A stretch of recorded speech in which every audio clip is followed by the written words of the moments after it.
All systems go. Clear for liftoff.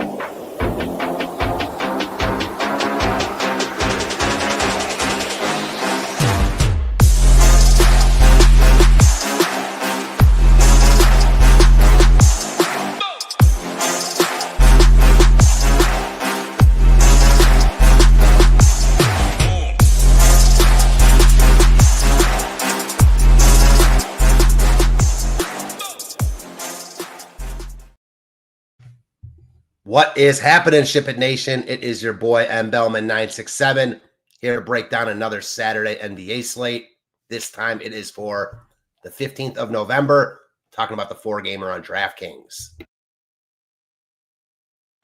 Coming off a wild slate last night, Cat went for 65 DK points plus. James Harden went for 85 plus in that crazy game, double OT against Dallas. So, yeah, I'm sure we'll get some more wonkiness tonight because when do we not? And we have some potential major injury news later in the slate with Jokic, which we'll get to in a few minutes. But only a four-gamer, so it should be a pretty quick video. As always, I'll be around in the Discord later for members if anyone has questions, stuff like that. So let's dive in without further ado. All right, cool. First game, we got OKC at Charlotte. Back-to-back for the Hornets here. They're 15.5-point dogs. LaMelo came back last night, but I wouldn't be surprised at all. We have him projected out. So should be a game that has, big-time potential blowout concerns. Obviously, you've got the best team in the NBA in OKC who's just rolling to start the year against a not great Charlotte team, hence the 15.5-point road favorites here. From a DFS perspective, there isn't really a ton to like from this game overall.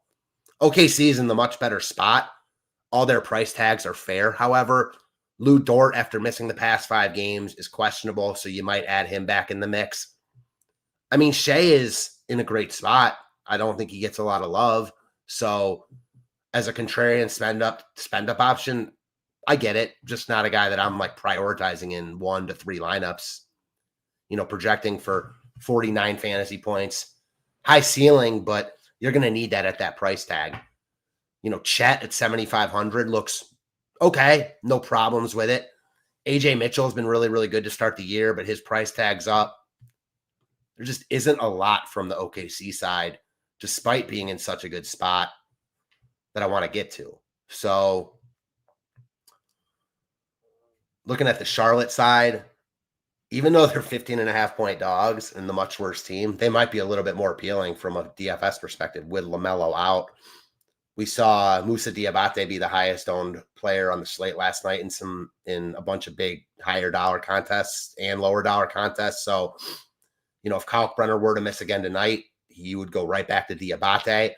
Presuming Kalkbrenner is in, I still think Diabate is too cheap, but wouldn't be a priority, especially after a double overtime game last night. It's not like I would expect him to get blowout run considering how much he played. So tough spot for Charlotte against OKC coming off an overtime game last night in Milwaukee.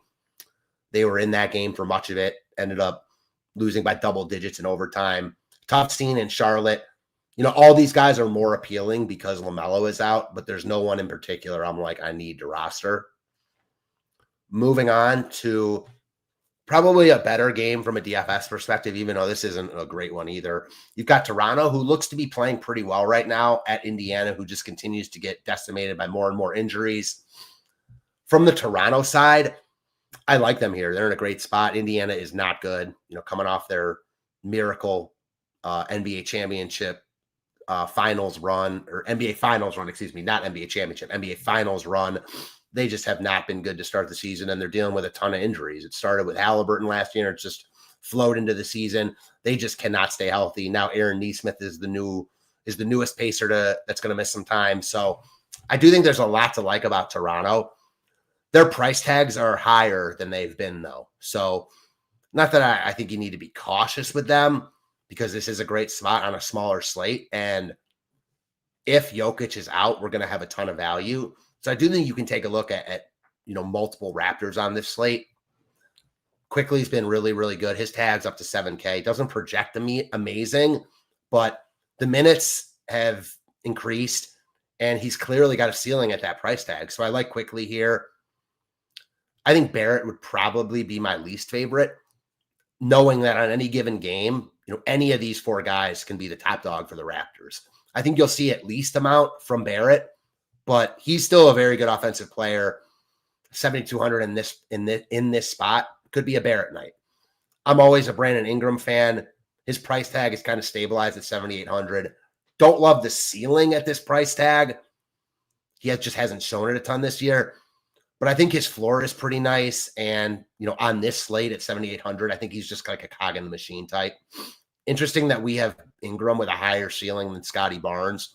Not sure I agree with that there. We just saw Barnes' monstrous upside last time out against my Cavs. He's had 60 plus DK points a couple times this year. Ingram has not. For me personally, Barnes is the guy with the higher ceiling, but he's also $1,000 more expensive. So I like all four of those guys. I think Jakob Poeltl might be the guy that's easiest to get to. 5,600, starting to play more minutes, has been playing well recently, projects well at this price point, has a high ceiling. So yeah, I could dig on some Jakob Poeltl.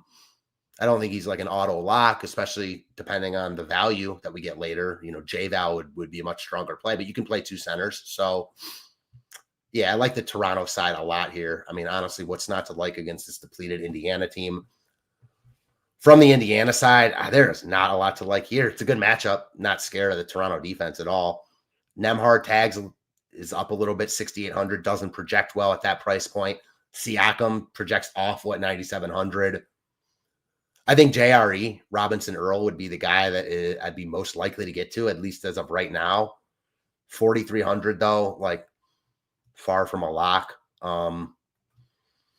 Yeah, Isaiah Jackson at 4,500.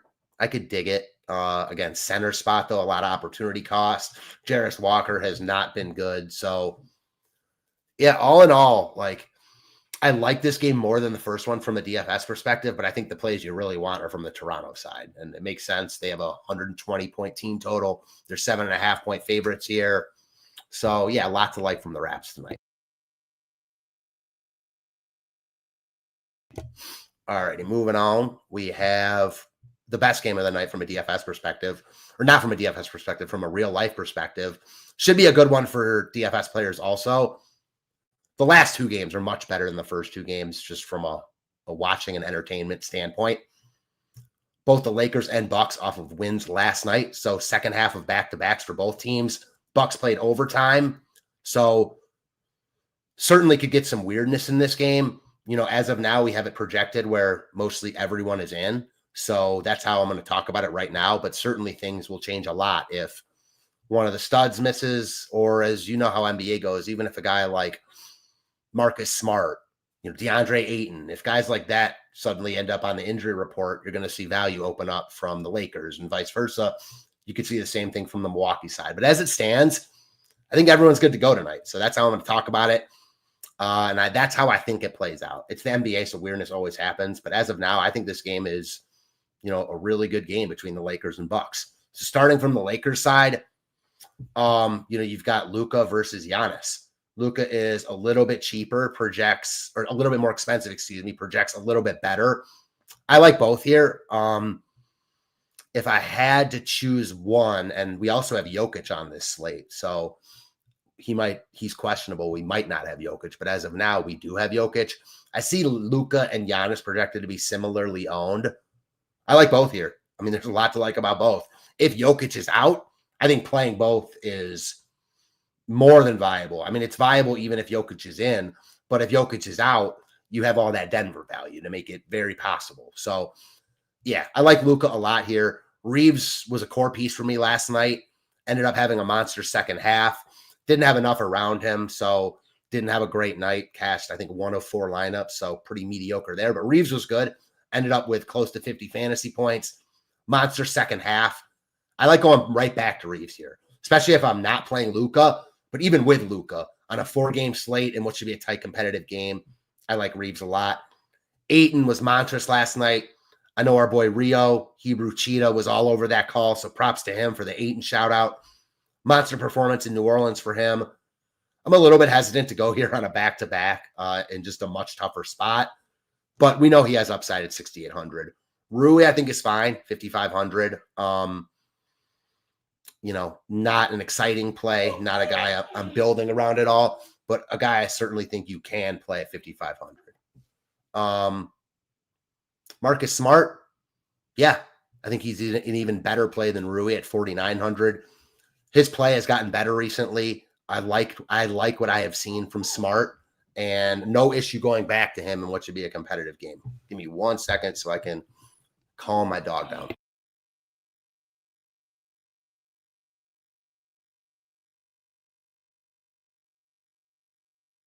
Give me 1 second, guys.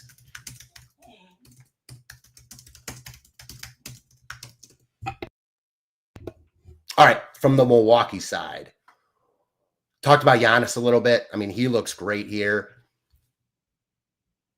Projects for, like I said, slightly under what Luka does, but he's a little bit less expensive. So a lot to like about Giannis in this spot. Again, I think playing those guys both together makes a lot of sense. And if Jokic is out, that's likely what I would want to do if I were playing one lineup. Miles Turner, 6,200. I think he's fine. I view him kind of like Ayton, where like I know those guys have ceilings, but I'm not excited to play them on this slate in the mid-range.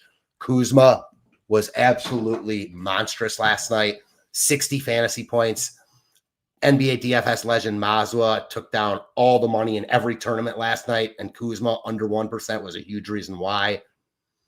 Revenge spot for Kuzma, so like I get it. Fine with going back to him, but like I think you're chasing a little bit. On the other hand, he's only 5,400 and projects for close to 31 fantasy points. So from that standpoint, I think there's a lot to like about Kuzma in this spot. Again, we'll have to wait and see for the injury reports in these teams to come out. Both of them played last night. Both of them won.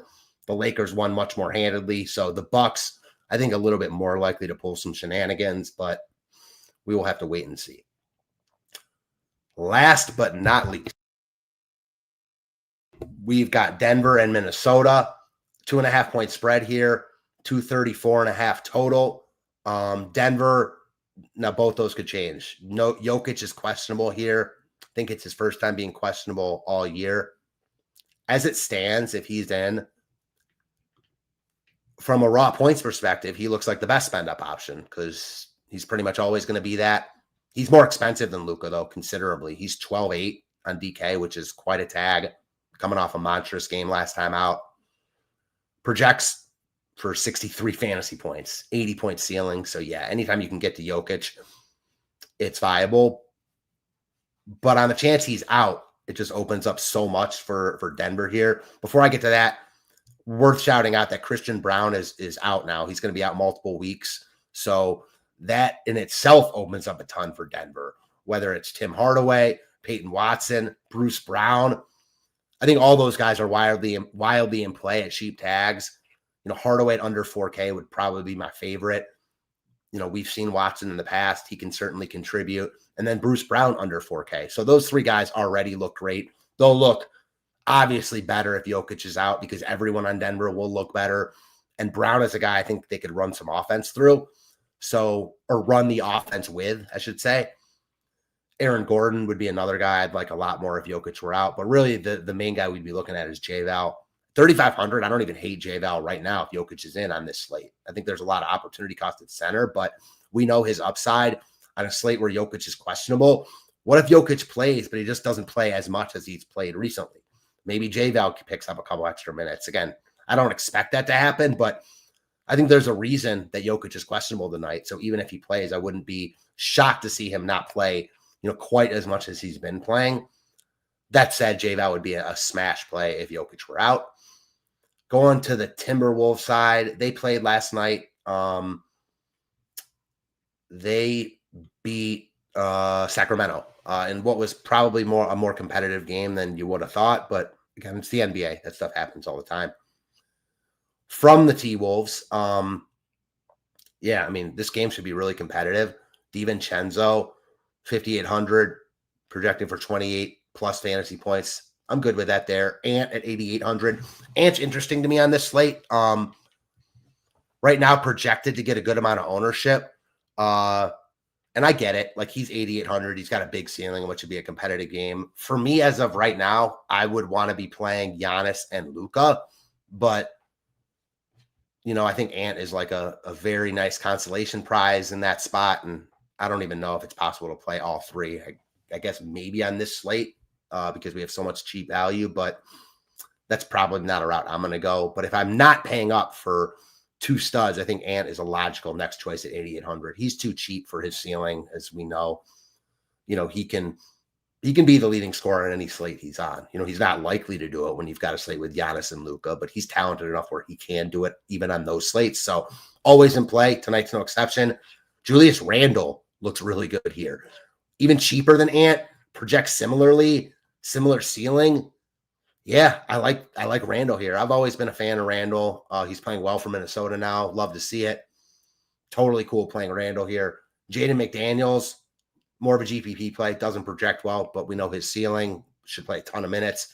And then Rudy Gobert wasn't great last night, but again, no issue going back to him here in what could potentially be a much easier spot against the Jokic-less Nuggets. So, yeah, his price tag's right. 6K, falling.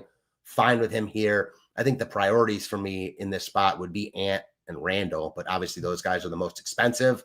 Other than that, that is all I got for you guys. So I hope you enjoyed it. I apologize for my dog. Apologize that my wife and daughters got home, so my dog was freaking out there for a second, but we got her taken care of. We're good to go. As always with these Saturday videos, a lot of news can change. A lot of news will change throughout the day, but I want to get on here and just get some out for you guys. If you are a member, I'll be in the Discord. If you have any questions or anything like that, holler at me. If you're not a member, why not? Come and sign up. Appreciate you guys. Feedback is always appreciated. And with that, I will see y'all next week. Thanks as always.